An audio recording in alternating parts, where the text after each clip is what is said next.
We've been hearing a lot about spending and the debt and the deficit, and I think it's important that we actually talk about it.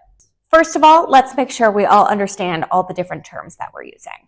Every year, Congress passes, or is supposed to pass, an appropriations bill that funds the federal government for that fiscal year. What does that mean? It means every September 30th to September 30th, Congress decides how much money the federal government has to spend. What we're doing right now is what's called a continuing resolution, because on September 30th of this year, the Republican majority in the House decided that they didn't want to pass a full year appropriation or spending bill, but rather a short-term continuing resolution, just continuing the spending that we had from the prior year until December 20th. Right now, we are in a position where tonight at midnight, that continuing resolution would expire unless Congress passes a spending bill. Democrats have been pushing for a full year appropriations package so that we could fund the government until September 30th. Again, the Republican House majority decided that they wanted another short-term continuing resolution until March, so that in March, when President Trump is in office and they have the majority in the Senate and the House, they can decide the funding for the rest of the year. So that's where we are on the appropriations bills. What's the difference between the debt and the deficit? The federal budget is made up of two sides. So we have the spending side, that's the appropriations bills that we pass that fund the government, that the government spends money on. And then you have the revenue side, that's taxes and the money that comes into the government. So when you put them together, the revenue and the spending, if you want a quote unquote balanced budget, would match. What the deficit is that on any given year, the difference between the revenue that comes in and the spending that goes out. And over time, those deficits add up to create the national debt. The national debt right now is around $36 trillion. That is a very big number. But how did we get here? And what does that mean for us? Recently, the biggest contributors to the national debt have been the wars in Iraq and Afghanistan, the Bush tax cuts, the Trump tax cuts, and the pandemic.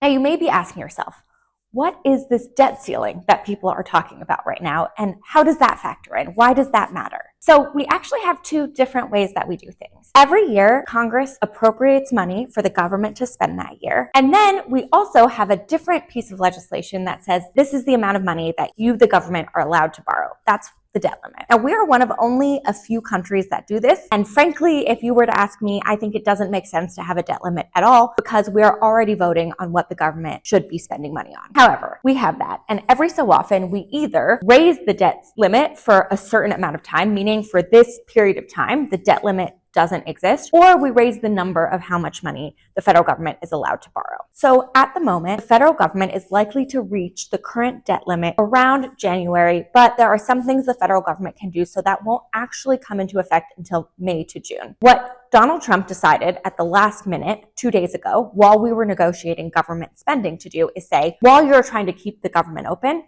you also should address this debt limit that will be an issue in May to June of next year. What he wants is for us to lift the debt ceiling altogether for 2 years so that him and the Republicans in Congress can pass more tax cuts for their wealthy friends and big corporations, increase the debt, and then use the fact that the debt is really high to say that we need to cut Social Security for people like your mom and your grandma. That's why House Democrats have said, we will have a conversation about the debt limit. We need to have a responsible conversation about it. But 2 days before the government shuts down, or in this case, the day the government might shut down, is not the time to have that conversation because we will not be having that conversation while government funding is being held hostage. So let's talk about the budget. We have been talking a lot about the spending side, what we spend money on. But an important part of trying to address the deficit is also addressing the revenue side. And we need to do a lot more to make sure that we're bringing in the revenue that we need and that we have a tax system that's actually fair and makes super wealthy people and corporations pay their fair share. Now, another contribution to the debt and the deficit is Social Security and Medicare. We have an aging population, a population that is growing older. The best way to address an aging population is to make sure you have enough young people in the workforce to offset that. And the best way to do that, and the way the United States has historically addressed this and historically funded the social safety net for our seniors, is by allowing in immigrants who want to come to our country and work and pay into these systems. Social Security is funded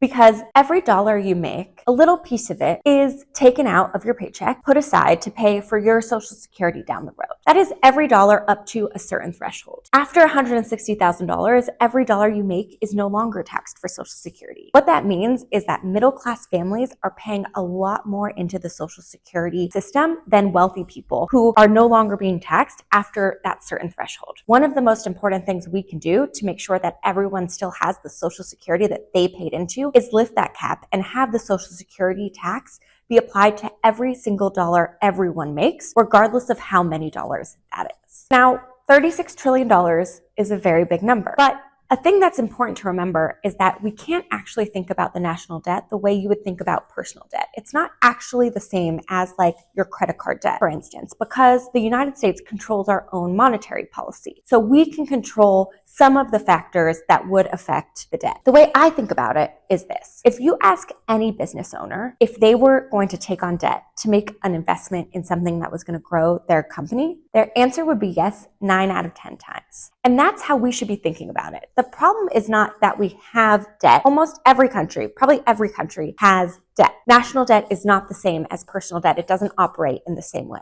But the question is, what are we taking on debt to do? And unfortunately, in the past few years, what we've been taking on debt to do is fund wars and tax cuts for the super wealthy and big corporations. The way I think about this is if we're going to take on debt, then we need to do so in order to make investments that are actually going to grow our economy. Like, for instance, investments in early childhood education that have a 6-to-1 return on investment. That means for every $1 we spend on quality early childhood programs, the federal government actually saves $6. Those are the kinds of investments we want to be making. We often hear a lot about these terms, but we shouldn't be afraid to talk about them directly, even when we disagree. So I hope this was helpful, and if you have any other questions, put them in the comments.